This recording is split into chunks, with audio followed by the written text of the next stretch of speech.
Jadi seperti itu tertawanya waktu itu ya teman-teman. Waktu itu saya masih umur 4 tahun. Saya mau diculik makhluk, entah kuntilanak atau wewe gombel, saya tidak tahu. Tapi yang jelas itu adalah makhluk halus, berpakaian serba putih, rambutnya acak-acakan. Kemudian dia masuk ke kamar saya. Waktu itu saya tidur di pinggir ya teman-teman, pinggir. Terus ayah saya di tengah, kemudian ibu saya. Nah waktu itu makhluk tersebut masuk ke kamar, kemudian buka penutup ranjang saya ya, dibuka seperti ini, seret. Nah tanpa sengaja makhluk tersebut menyenggol kaki saya.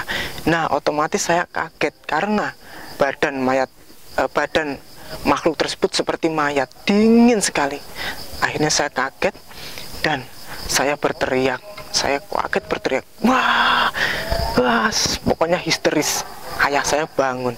Nah ketika ayah saya bangun, langsung duduk, langsung pegang ya teman-teman, pegang makhluk tersebut. Karena apa? Karena makhluk tersebut tangannya mulai mau menculik saya, yang gitu loh. Ketika itu masih kecil ya, umur masih 4-5 tahunan, mau menculik saya, tangannya seperti ini. Saya berteriak, langsung ayah saya pegang. Karena ayah saya ya memang mengerti ya dalam hal-hal mistis, agak mengerti lah, makanya dia bisa pegang makhluk halus. Dia pegang tangannya seperti ini, dingin sekali kata ayah. Terus saking kuatnya tarik-tarikan seperti ini. Nah ayah saya terjatuh ya, ikut ya seperti itu, jatuh ke bawah. Kemudian makhluk tersebut lolos ya, lari ke belakang.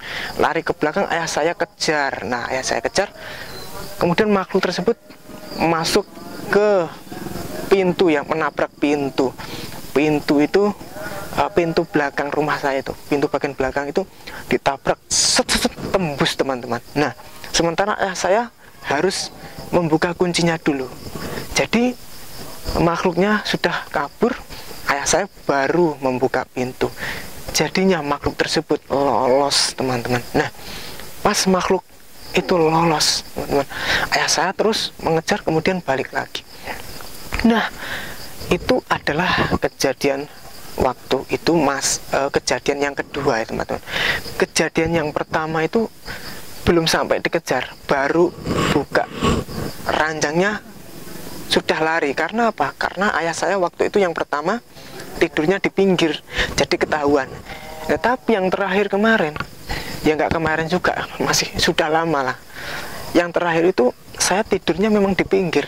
Jadi ketika makhluknya mau menculik saya, nyenggol kaki saya dan dingin sekali, makanya saya langsung bangun dan histeris. Nah itu adalah cerita yang sangat mengerikan teman-teman. Karena apa? Karena waktu itu saya tinggal di sebuah pedesaan yang kanan kirinya nggak ada rumah seperti itu. Jadi mungkin cukup segini dulu ya cerita saya teman-teman. Oke, terima kasih. Salam misteri.